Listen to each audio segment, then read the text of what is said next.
सुनेंगे दासा माता की दूसरी व्रत कथा। एक घर में सास बहू रहती थी। बहू का पति परदेश में गया था। एक दिन सास ने बहू से गांव में से आग लाकर भोजन पकाने को कहा। बहू गांव में आग लाने गई, पर किसी ने भी उसे आग नहीं दी और सभी ने कहा कि जब तक दासा माता की पूजा नहीं हो जाती तब तक आग नहीं मिलेगी। बेचारी बहू खाली हाथ घर लौट आई। उसने सास को बताया कि गांव भर में आज दासा माता की पूजा है, इसलिए कोई आग नहीं दे रहा है। शाम हो जाने पर सास आग लेने गांव में गई तो स्त्रियों ने उसे आराम से बैठाया और कहा कि सुबह तुम्हारी बहू आग लेने आई थी, परंतु हमारे यहाँ पूजा नहीं हुई थी, इसलिए आग नहीं दे सकी। सास आग लेकर अपने घर पहुंची ही थी कि एक आदमी बाछड़ा लिए आया और उसके पीछे एक गाय थी। स्त्री ने उससे पूछा कि यह गाय का पहला बच्चा है क्या? आदमी ने उत्तर दिया, हाँ। उसने फिर पूछा कि बछड़ा है या बछड़ी? उसने जवाब दिया कि बछड़ा है। सास ने घर जाकर बहू से कहा, आओ हम दोनों भी दासा माता का डोर ले और व्रत करें। दोनों सास बहू ने डोर लिया। सवेरे से व्रत आरंभ किया। 9 व्रत पूरे हो जाने पर 10वें दिन डोर की पूजा की। सास बहू दोनों ने मिलकर गोल गोल 10-10 अर्थात कुल 20 फेरे बनाया। 21वां बार फेरा गाय को दिया। पूजन समाप्त होने पर सास बहू दोनों पारण करने बैठी। उसी समय बुढ़िया के बेटे ने परदेश से लौट कर दरवाजा पर आवाज लगाई। आवाज सुनकर माँ ने मन में सोचा कि क्या हुआ? थोड़ी देर बेटा दरवाजे पर ही खड़ा रह जाएगा, मैं पारण करने के बाद दरवाज़ा खोलूंगी। इधर बहू ने आवाज़ सुनी तो उसे रोकने का साहस नहीं हुआ। अपनी थाली का अन्न इधर उधर करके झट से पानी पीकर उठ खड़ी हुई। उसने जाकर दरवाज़ा खोला। पति ने उसे पूछा कि आमा कहाँ है? बहू ने उत्तर दिया कि वो तो अभी पारण कर रही है। तब पति बोला, मैं तुम्हारे हाथ का जल भी नहीं पीऊँगा, क्योंकि मैं 12 बरस के बाद घर आया हूँ। इतने दिनों ना जाने तू किस प्रकार रही होगी। आमा आएगी, वो जल लाएगी, तभी जल पीऊँगा। यह सुनकर स्त्री चुपचाप बैठ गई। इतने में उसकी आमा पारण कर अपनी थाली धो कर पी चुकी। तब वो लड़के के पास गई। लड़के ने माँ के पैर छुआ। आमा उसे आशीर्वाद देकर बेटे को घर में ले आई। माता ने थाली परोस कर राखी। बेटा भोजन करने लगा।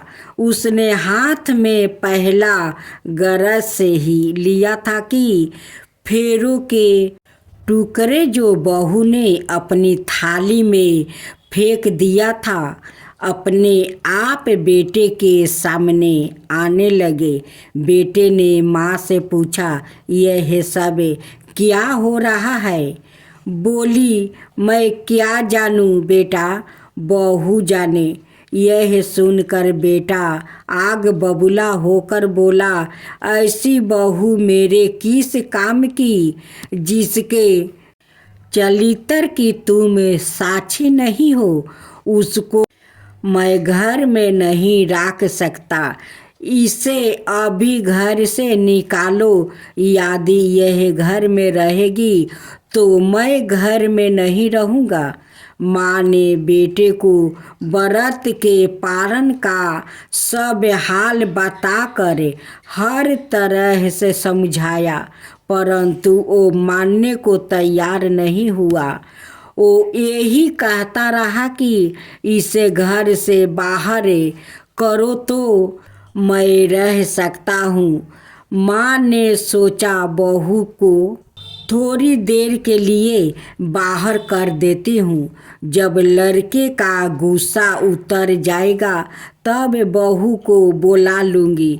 बुढ़िया ने बहू से कहा, डेहरी के बाहर जाकर पेड़ के नीचे थोड़ी देर के लिए खड़ी हो जा। जब बहू पेड़ के नीचे खड़ी हुई तो पेड़ बोला, मुझसे हट कर खड़ी हो। मैं दासा माता के विरोधी को छाया नहीं दे सकता। इस पर वो वहाँ से चलकर घरोची के पास गई। घरोची बोली, मुझ से हट कर खड़ी हो। मुझ पर इतना भार घोर का नहीं है जितना तेरा है। वो यहाँ से हट कर घोड़े के ढेर पर खड़ी हो गई। घोड़े का ढेर बोला, मुझ पर इतना भार कुएं का नहीं है जितना तेरा है। चल यहाँ से हट कर कहीं और खड़ी हो जा। इस प्रकार उसे कहीं भी खड़ा नहीं होने दिए गया। वो अपने मन में बहुत दुखी हुई। वो जंगल में चली गई। जंगल में भूखी प्यासी घूमती फिरती एक सूखे कुएं में गिर पड़ी। वो उसमें गिरी परंतु उसे चोट नहीं आई। वो नीचे बैठ गई। अचानक राजा नल वहाँ शिकार खेलते खेलते वहाँ पहुँच गया। उनके साथी बिछड़ गया था। वो प्यास के कारण उसी कुएं पर आए जिसमें वो स्त्री बैठी थी। राजा नल के भाई ने कुएं में पानी के लिए लोटा डाला तो उस स्त्री ने लोटे को पकड़ लिया। भाई ने नल से कहा कि इस कुएं में किसी ने लोटा पकड़ लिया है। तब राजा नल ने कुएं पर आकर कहा कि तुम यदि पुरुष हो तो मेरे धर्म के भाई हो, और यदि स्त्री हो तो मेरी धर्म की बहन हो। तुम जो भी हो बोलो, मैं तुम्हें बाहर निकाल लूँगा। स्त्री ने आवाज़ दी। राजा ने उसे बाहर निकाल लिया और हाथी पर बैठाकर राजधानी ले आया। महाराज को शिकार से लौट कर महलों की ओर आते देखकर सेवकों ने महारानी को महाराज के आने की सूचना दी। सेवकों ने एक स्त्री को हाथी पर बैठा देख कर रानी को बताया कि महाराज एक नई रानी भी साथ ला रहे हैं। यह जानकर रानी बड़ी दुखी हुई। इतने में महाराज भी वहां आ पहुँचे। रानी ने हाथ जोड़कर विनती की, महाराज मुझसे ऐसा क्या गलती हो गई जो मेरे रहते आपने दूसरा विवाह कर लिया है। राजा नल ने हंस कर उत्तर दिया, वो तुम्हारी सौत नहीं ननद है, मेरी धर्म की बहन है। तुम्हें उसके साथ अपनी सगी ननद की तरह बर्ताव करना चाहिए।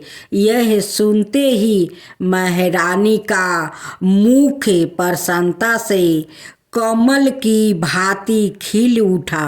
वो बोली, अब तक मैं ननद का सुख नहीं जानती थी। अच्छा हुआ जो मुझे भाग्य से ननद भी मिल गई। राजा ने उसका नाम मुंह बोली बहन रखा और उसके लिए अलग महल बनवाया। उसके दिन अब सुखपूर्वक बीतने लगे। एक दिन राजा की घोड़ी का बच्चा हुआ तो राजमहल की स्त्रियां बधाई गीत गाने लगी। मुझे बोली बहन से अपने दासियों से कहा, बाहर जाकर पता करो कि किस बात का बधाई गाई जा रही है। दासियों ने बताया, महाराज की घोड़ी ने अच्छी घोड़ी में एक उत्तम बछड़े को जन्म दिया है, उसकी बधाई गाई जा रही है। मुंह बोली बहन ने पूछा, क्या घोड़ी ने पहली बार जन्म दिया है? दासियों ने उत्तर दिया, हाँ। तब मुंह बोली बहन ने महारानी के पास जाकर कहा, आओ भाभी रानी, हम तुम दोनों दासा माता का डोर ले। रानी ने पूछा, डोरा क्या चीज है, मुझे समझाओ। वो बोली, दासा माता के व्रत का यह नियम है कि पहले जब गाय या घोड़ी या स्त्री प्रसव की खबर सुने तब डोरा लेकर व्रत आरंभ करते हैं। 9 व्रत करने के बाद 10वें दिन डोरा का पूजन करके विसर्जन करते हैं। इसके साथ उसने पारण का नियम भी बताया। तब महारानी बोली, तुम्हारा व्रत तुमको फले। मैं पूरी और दूध की खीर खाने वाली रानी महारानी भाला बन फारा गोले की पपड़ी खाकर कैसे रह सकती हूँ? ऐसा कहना खाए मेरा दुश्मन। ओ बोली, भाभी मुझे जो चाहे कह लो, परंतु व्रत के संबंध में कुछ मत कहो। मैं इसी व्रत के उल्लंघन के कारण मारी मारी फिरती आपके देश में आ गई हूँ। महारानी ने उदासीनता के साथ कहा, मुझे क्या परी है, तुम्हें जो अच्छा लगे वो करो, मैं माना तो नहीं कर सकती हूँ। मुंह बोली बहन ने श्रद्धापूर्वक डोरा लिया। 9 दिन तक व्रत किया। 10वें दिन विधिवत पूजन किया, गोल फारा बनाया और संध्या को पारण करने बैठी।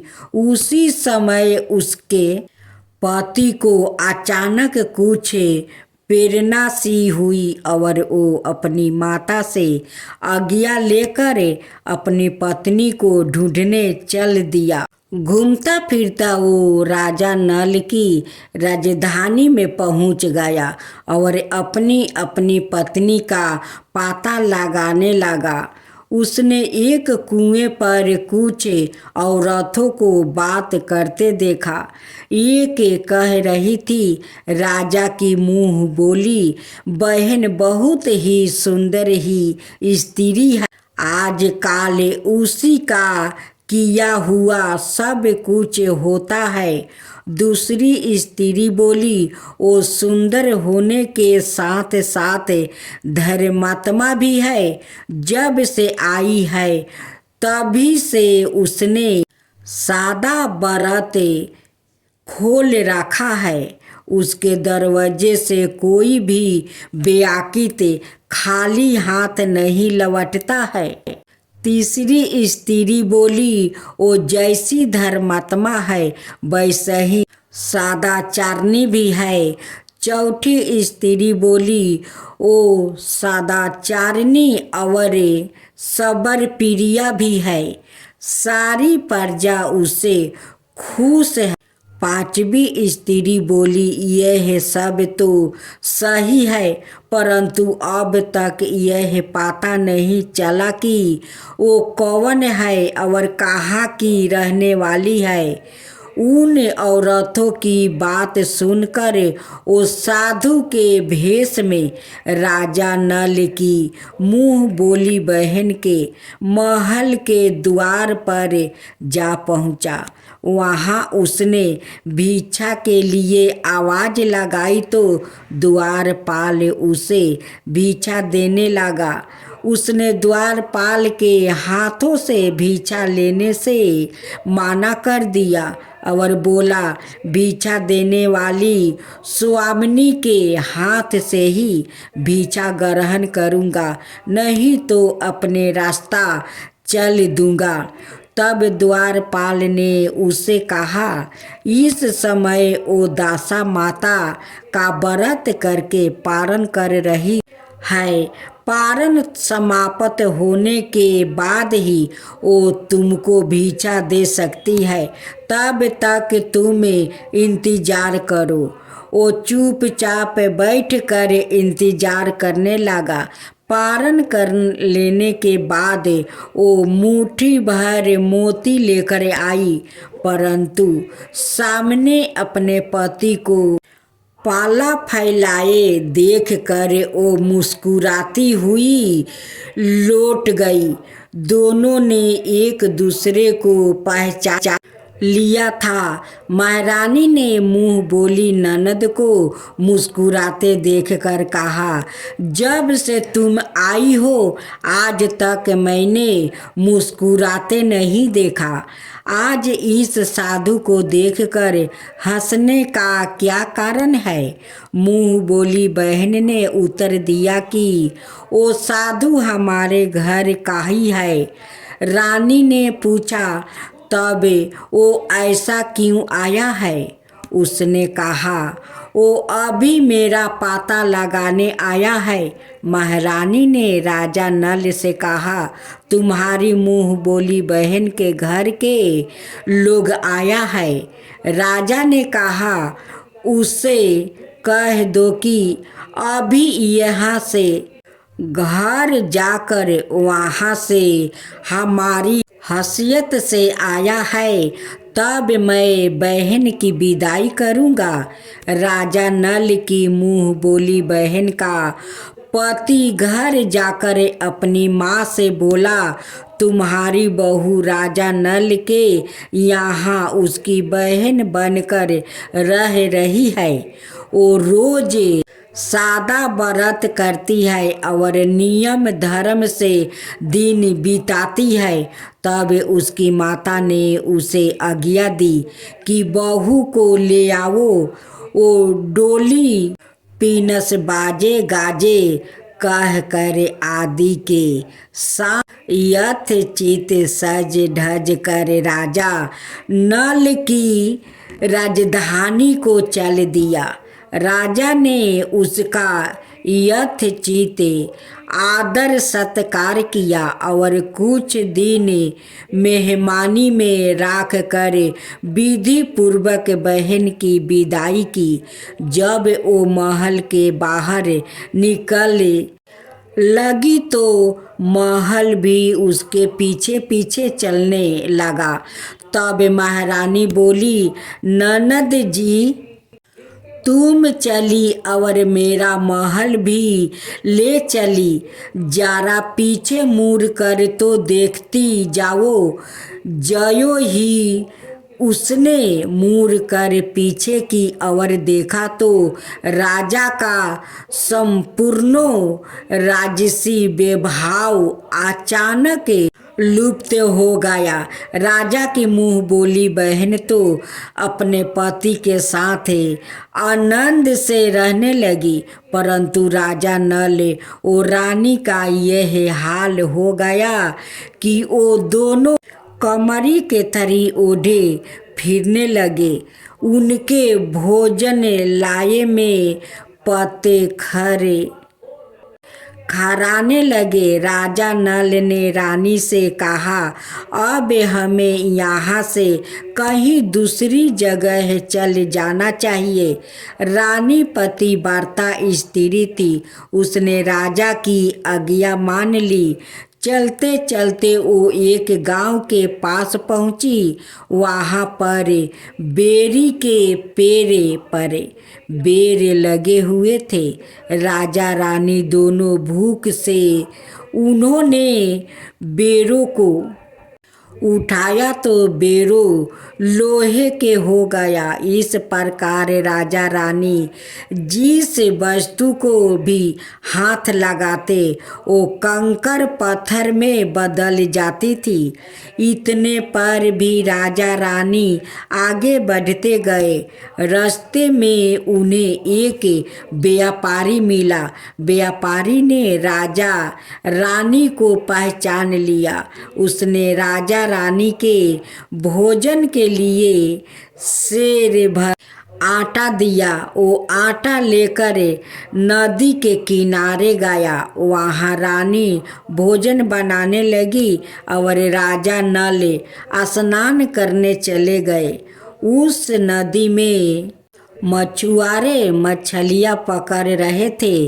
मछुआरे ने राजा को 4 मछलियाँ दी। रानी ने मछलियाँ भून कर रोटियां बना ली। राजा नल भोजन करने बैठे तो रोटियों ईंट में परिवर्तन हो गई और मछलियां उछल कर नदी में चली गई।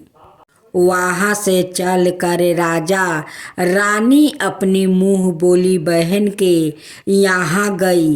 बहन को जब पता चला कि भाई भाभी आए हैं तो उसने सेवकों से पूछा, कैसे आए हैं? सेवकों ने कहा कि भिखारियों के हाल में आया है। यह सुनकर उसे बड़ी लाज आई। उसने राजा रानी को एक कुम्हार के यहाँ ठहरा दिया। शाम को थाल सजा कर बहन सवाए भाभी से मिलने कुम्हार के घर गई। उसने भाभी के सामने थाल रखा तो भाभी ने कहा कि इस थाल में जो कुछ भी है उसे कुम्हार के चक्के के नीचे रख दो और चली जाओ। ननद थाल का सामान चक्के के नीचे रख कर चली गई। थोड़ी देर में राजा ने आकर रानी से पूछा, कहो बहन आई थी, क्या लाई थी? रानी ने कहा, आई तो थी, पर जो कुछ लाई थी मैंने इस चक्के के नीचे रखवा दिया है। राजा ने वहाँ देखा तो वहाँ कंकर पत्थरों के सिवा कुछ भी नहीं था। राजा को समझते देर नहीं लगी कि यह सब बुरी दशा के कारण है। भाला वो मेरे लिए कंकर पत्थर क्यों लाएगी? अब राजा रानी वहाँ से चलकर अपने मित्रा के घर गया।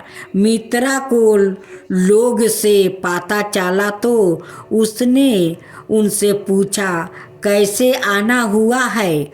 उन्होंने उत्तर दिया, भिखारियों के हाल में आया है। मित्रों ने दुखी होकर कहा, कोई बात नहीं, जैसे आया वैसे ही अच्छे आया है।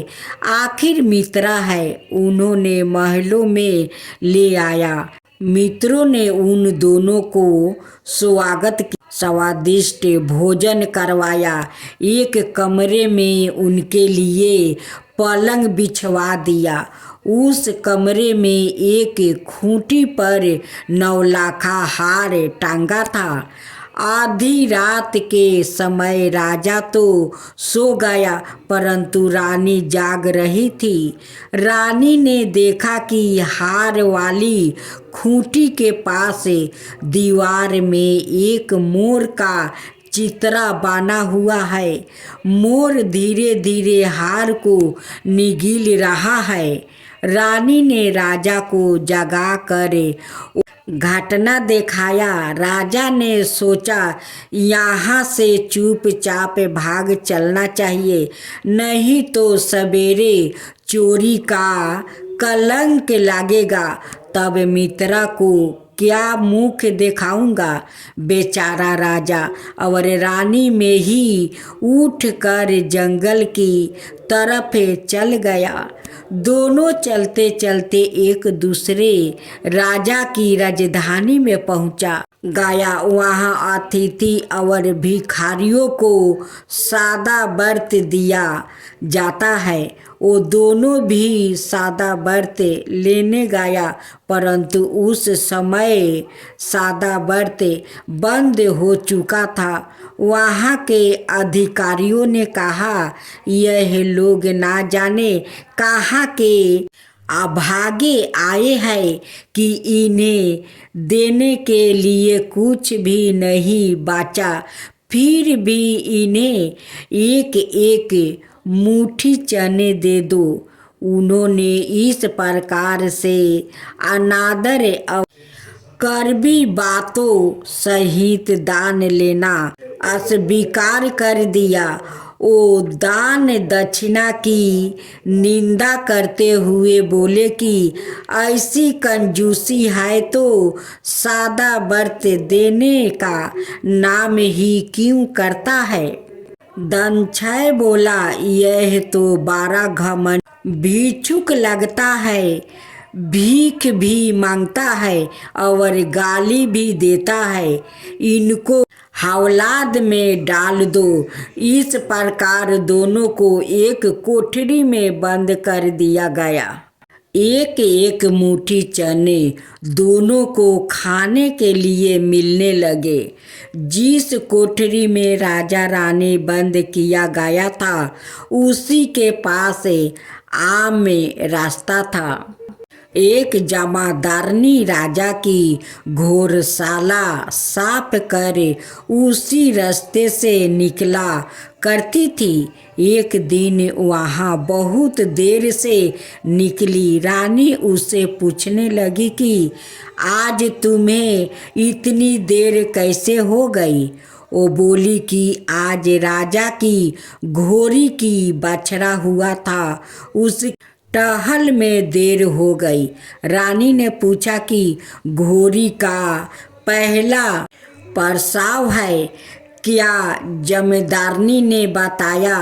पहली बार रानी ने फिर पूछा, बछड़ा हुआ है या बछड़ी। जमींदारनी ने बताया कि बहुत अच्छा बछड़ा हुआ है। यह सुनकर रानी ने राजा से कहा, एक बार मैंने तुम्हारी मुंह बोली बहन के डोरे का अनादर किया था। उसी दिन से हमारी दासा बदल गई। मैं आज दासा माता का डोरा लेना चाहती हूँ। राजा ने कहा, परंतु यह पूजा की समग्र कहाँ से आएगी। उसके नियम धर्म का पालन कैसे होगा। रानी ने उत्तर दिया, दासा माता ही सब कुछ करेगी।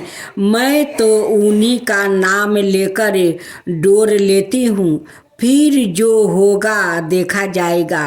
रानी ने 9 तार राजा की पगड़ी से और एक तार अपने आंचल का लेकर अपना डोर तैयार किया और उसे समय से व्रत करने लगी। थोड़ी देर में ही वहाँ का राजा अपनी घोड़ी को देखने के लिए उसी रास्ते से निकला। राजा ने नल दंपति को देखा। कोठरी में बंद देखकर पूछा कि वो लोग कौन है और इनका क्या अपराध। पहरादारों ने कहा, यह लोग भिक्षा लेने आए थे। यह आपको आशीर्वाद देने के बदले गालियां देते थे। इसी का दानाध्यक्ष ने इन लोगों को कैद में डाल दिया है। राजा ने कहा, यह तो इनका कोई अपराध नहीं है। इनको मनोवांछित भिक्षा नहीं मिली होगी, इसलिए ये गालियां देने लगे होंगे। इनको संतोष करना चाहिए था, ना कि कैद में डाल देना चाहिए। इनको अभी राही करो। राजा की आज्ञा से उसी समय दोनों को कोठरी से बाहर निकाला गया। राजा उनके पांव, पद्म और माथे पर चंद्रमा देखकर पहचान गया कि यह तो राजा नल और दमयंती है। इस पर उसने दोनों हाथों से हाथ जोड़कर क्षमा मांगी और हाथी पर बैठाकर अपने महल में ले गया। कुछ दिन तक राजा के यहाँ रहकर उन दोनों ने राजसी ठाठ बाट के साथ अपनी राजधानी की और प्रस्थान किया। रास्ते में वो पहले अपने मित्रा के यहाँ गया। मित्रा ने राजा नल की आने की खबर सुनकर लोगों से पूछा, मित्रा आए तो कैसे आए? लोगों ने कहा, अब की बार तो राजसी ठाठ बाट से साथ हाथी, डंका, निशान, पालकी, पीनस और फौज को साथ लेकर आए हैं। मित्रा ने कहा, अच्छी बात है, आने दो। मेरे लिए तो जैसे तब थे वैसे ही अब भी है, आखिर है तो मित्रा ही। राजा रानी मित्रा के महल में गया। मित्रा ने उनको आदर सत्कार के साथ उसी स्थान पर ठहराया जिस स्थान पर पहले ठहराया था। आधी रात के समय जब राजा सो रहे थे और रानी पैर दबा रही थी, तब रानी ने देखा कि मोर का चित्रा जो पहले हार को निगल गया था उसे उगल रहा है।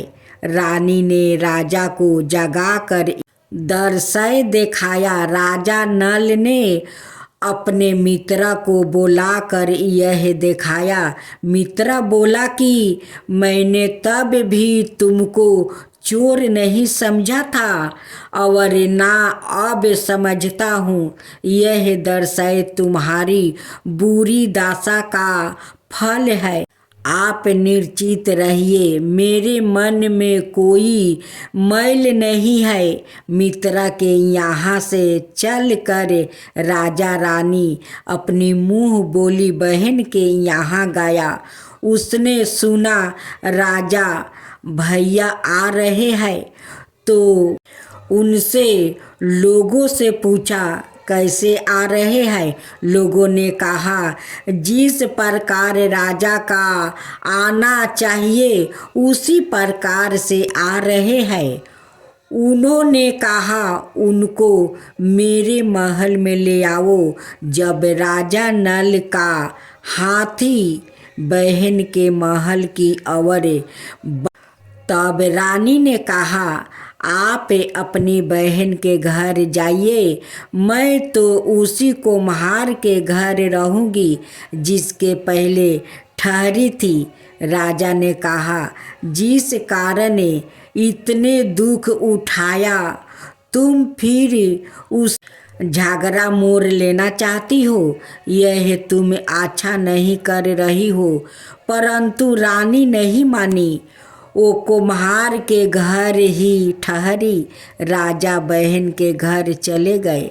शाम को राजा की बहन भाभी के लिए थाल सजा कर कुम्हार के यहाँ आई। उसने भाभी के सामने थाल रख दिया। भाभी सोने चांदी के गहने उतार उतार कर रखने लगी और कहने लगी, खाओ रे मेरे सोने चांदी गहनों, खाओ, हम भूखे नंगे क्या करूँगा। यह उलाहना सुने ननद बोली, यह उलाहना किसे देती हो? मुझसे उस समय जो हो कुछ हो सकता वो उस समय लाई थी, वो ही अब भी लाई हूँ। विश्वास ना हो तो चक्के के नीचे अब भी देख लो। चुपचाप चक्के के नीचे देखा तो वहाँ पर माणिक मोतियों का ढेर लगा था। रानी यह सब देख कर हैरान रह गई। वो बोली, ननद जी, तुम्हारा कोई दोष नहीं है, यह तो हमारी बुरी दशा परिणाम था। रानी ने ननद का लाया सब सामान और उनमें से अपनी तरफ से कुछ और जवरात मिलाकर ननद को वापस कर दिया, परंतु ननद को पूजा का न्योता देना भूल गई। वहाँ से चलकर राजा सूरा गाय के पास आया। गाय ने सेना सहित राजा को भर पेट दूध पिलाया। वहाँ से आगे चलकर वो नदी के तट पर पहुँचे तो वहाँ पवारा डाला, भोजन बनवाया गया। जब राजा भोजन करने बैठा तो उसी समय नदी में उछल कर गिरी हुई भुनी भुनाई मछलियाँ अपने आप थाली में गिर पड़ी। वो रोटियाँ जो ईंट बन गई थी फिर से रोटियाँ बन गई। राजा ने कहा, यह सब क्यों हो रहा है? कुछ समझ में नहीं आता। रानी ने बताया कि यह रोटियाँ और मछलियाँ वही है जो उस दिन हमें नसीब नहीं हुई थी। मैं यदि आपसे उस समय कह तली हुई मछलियाँ जल में उछल गई और रोटियाँ ईंट बन गया तो आप कदापि भी इसे सच नहीं मानते। इसी कारण मुझे बहाना बनाना पड़ा था। अब राजा रानी अपने राजधानी की ओर आगे बढ़े। जब राजा की फौज अपनी राजधानी के समीप पहुँचे तो वहाँ के लोगों ने समझा कि दूसरों राजा ने राजधानी पर आक्रमण कर दिया है। वो घबरा गया। वहाँ के लोग नजराना लेकर राजा से मिलने गांव के बाहर आया, परंतु यहाँ क्या, यह तो अपने राजा है। लोगों का प्रसन्नता का ठिकाना ना रहा। वो श्रद्धा भक्ति के साथ महाराज के आगे चल कर उन्हें उनके महल में ले गया। राजा रानी ने महल में प्रवेश किया।